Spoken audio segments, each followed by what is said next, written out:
There are a lot of regulations and laws being created that exclude the patient's voice. And that is because the patient has never been invited to the conversation.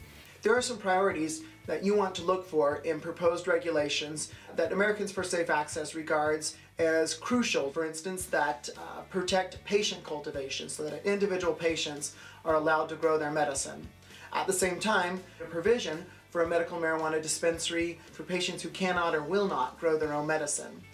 And increasingly it's important to protect the civil rights of medical cannabis patients. Employment, housing, parental rights, and their rights to access to health care, especially around issues like organ transplants, where we've seen some pervasive discrimination in the states.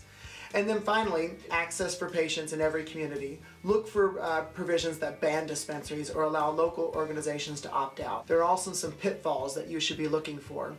Regulations that prevent patients from cultivating or that restrict any sort of dispensary access for patients are of course going to be problematic.